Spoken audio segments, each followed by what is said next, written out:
जन दिले आत्मन मिलन रावणानी हो महादेव हरी महादेव हरी महादेव हरी महादेव हरी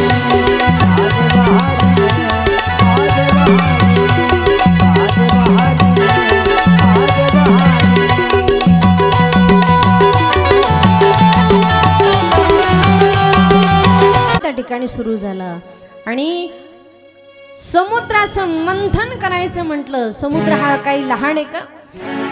समुद्राचं मंथन करायचं आहे. साधं ताकाचं मंथन करायचं असलं तर रविदोर लावल्याशिवाय ताकाचं मंथन करता येत नाही. हंडावर ताक त्या ठिकाणी ढवळण्यासाठी दोरी लावावी लागते. आज विश्वाचं जे समुद्र आहे त्या समुद्राचं मंथन करायचं आहे. देव आणि दानवांमध्ये मंथनाला त्या ठिकाणी सुरुवात झाली. वासुकीचा दोर केला आणि देव आणि दानवांमध्ये मंथनाला सुरुवात त्या ठिकाणी झाली. मंथन करायला सुरुवात झाली. देव दानव दोघांमध्ये मंथनाला सुरुवात झाली. मंथनामधून उच्चश्रवा नावाचा घोडा निघाला. त्याच्यानंतर लक्ष्मी त्या ठिकाणी निघाली. अप्सरागण निघाले, रत्न निघाले, अमृताचा कुंभ त्या ठिकाणी प्रगट झाला आणि राक्षसांमध्ये देवतांमध्ये जोरजोराचं भांडण समर संग्राम त्या ठिकाणी व्हायला सुरुवात झाली. दोघांमध्ये समुद्राचं घुसळण करायला सुरुवात केली. वासुकीचा सर्प असा कर कर कर वागत होता आणि असा आवाज झाला. मंथनाला सुरुवात झाली. विजांचा कडकडाट सुरू झाला. लख प्रकाश त्या ठिकाणी पडलेला आहे. मंथनाला सुरुवात झाली आणि अमृताचा कलश घेऊन त्या ठिकाणी अमृताचा कलश घेऊन सुंदर अशा प्रकारे अमृत निघालं, अमृत निघालं, अमृत निघालं. समुद्र मंथनामधून अमृत निघालं. अमृतासाठी भांडण सुरू झालं. देवता गणांमध्ये आणि दानवांमध्ये त्या ठिकाणी भांडण सुरू झालं. अमृत निघालं, अमृत निघालं, अमृत गेलं. कुठे गेलं अमृत? कुठे गेलं अमृत? आणि अमृताचा कलश त्या ठिकाणी सुंदर अमृत निघालं. अमृताचा कलश घेऊन भगवान त्या ठिकाणी उभे आहेत. अमृताचा कलश घेतला आणि मग आता अमृत देवता गणांना पाहिजे आहे. मग काय करावं? अमृत ती जी भगवती आहे तिने सुरुवात केली. राक्षसांकडे ती भगवती निघाली. त्या भगवतीने मनामध्ये विचार केला की हे अमृत त्या ठिकाणी राक्षसांना देण्यासारखं काम त्या ठिकाणी करत होती. राक्षसांनी हात समोर केले आणि ती मोहिनी भगवती अमृताचा कलश घेऊन त्या ठिकाणी निघालेली आहे. राक्षसांमध्ये समर सुरू झाला, भांडण सुरू झालं. अमृताचा कलश आम्हाला पाहिजे, अमृत आम्हाला पाहिजे, अमृत आम्हाला पाहिजे. देवतांमध्ये दानवांमध्ये भांडणाला सुरुवात झाली. तेवढ्या वेळामध्ये भगवान मोहिनीच्या स्वरूपामध्ये विश्व मोहिनी त्या ठिकाणी निघाली आणि विश्व मोहिनी निघाली. एवढी सुंदर अप्सरा गण ती विश्व मोहिनी होती. भगवान विष्णूच्या स्वरूपामधली ती विश्व मोहिनी निघाली आणि ती विश्व मोहिनी सुंदर तिचं चालणं होतं, सुंदर तिचं त्या ठिकाणी बोलणं होतं आणि ती विश्व मोहिनी निघाली. सुंदर नृत्य करू लागली, वाद्य वाजू लागले आणि ती विश्व मोहिनी निघाली.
असं वर्णन आलं की हलहल नावाचं विष निघालं. त्या विश्व मोहिनीने हातामध्ये हलहल नावाचं विष घेतलं आणि भगवान शंकराकडे ती विश्व मोहिनी निघाली. भगवान शंकर उठून उभे राहा. भगवान शंकराकडे ते हलहल नावाचं विष घेऊन ती विश्व मोहिनी गेली.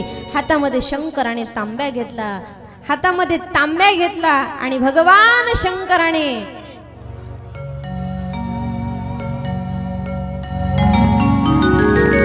ताडी वाजवा एकदा.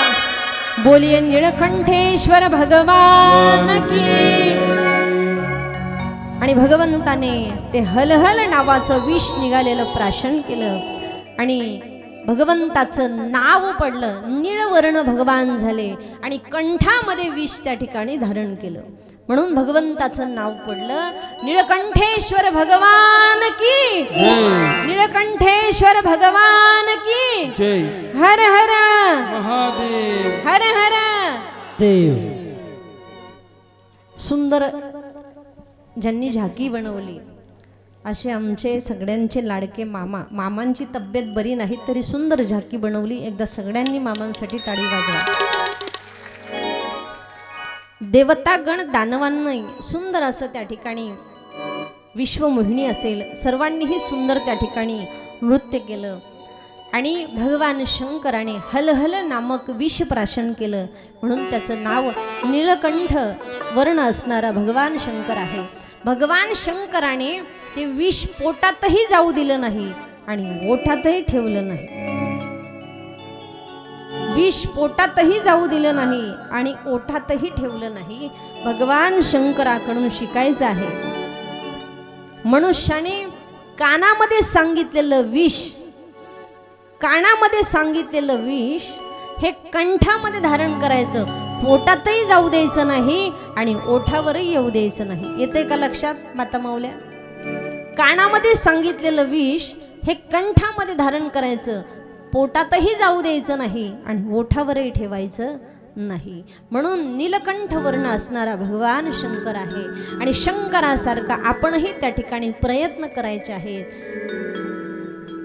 की जीवन जगत असताना मनुष्याने जीवनामध्ये कितीही अडचणी आल्या, कितीही प्रसंग आला तरी मनुष्याने नाम कधी सोडायचं नाही.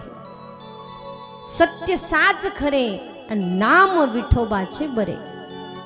त्या नामाला कधीही सोडायचं नाही. जीवनामध्ये किती जरी संकट आले तरी शिव शिव शिव शिव शिव. एका सेकंदामध्ये कितीतरी नामस्मरण होईल. पण त्या ठिकाणी नामस्मरण करत असताना मनुष्याने जपाची माळ त्या ठिकाणी ओढावी. जप करत असताना सद्गुरूंचा जप हा मनुष्याने केला पाहिजे. एक तरी जपाची माळ ओढली पाहिजे. शास्त्र असं सांगतं सद्गुरू ज्यांनी केले आहेत त्यांनी भोजनाच्या अगोदर जप केला पाहिजे. भोजन नंतर करावं आणि अगोदर जप करावा. भोजन नंतर करावं. सगळ्यात अगोदर स्त्रीने उठल्याबरोबर स्नान करावं. हा शास्त्राचा धर्म आहे. स्त्रीने उठल्याबरोबर स्नान करावं आणि उठल्या उठल्या तुळशी वृंदावन दारामध्ये असावं. झोपेतून उठलं की पहिली नजर तुळशीवरती पडावी. म्हणून दारामध्ये पवित्र तुळशी वृंदावन त्या ठिकाणी असावं. आमचे गुरुवर्य सांगतात ज्याच्या दारामध्ये तुळशी वृंदावन आहे त्याच्याच घरचं पाणी हे संतांनी पिलं पाहिजे. तुळशीला एवढं महत्त्व सांगितलेलं आहे. म्हणून दारामध्ये पवित्र तुळस, अंगणामधली तुळस, गोठ्यामधली गाय आणि मंदिराचा कळस हे प्रत्येक ठिकाणी, प्रत्येक गावामध्ये, प्रत्येक प्रांगणामध्ये पाहिजे. म्हणून भगवंताचं नाम जपणं हे फार गरजेचं आहे. आणि कुठेतरी खंडन पडलं म्हणून अधिक मासानिमित्त हे भगवंताचं नामस्मरण आपण घेत आहोत. आणि नामस्मरण घेत असताना दुसरी गोष्ट सांगितली आहे, 2 हात दिले तर या सरळ हाताने दानही करायचं असतं. 2 हात दिले तर त्या हाताने दानही करायचं असतं. कानाने ऐकायची श्रवण भक्तीही करायची असते आणि दानही करायचं असतं. एक सुंदर उदाहरण सांगते आणि नंतर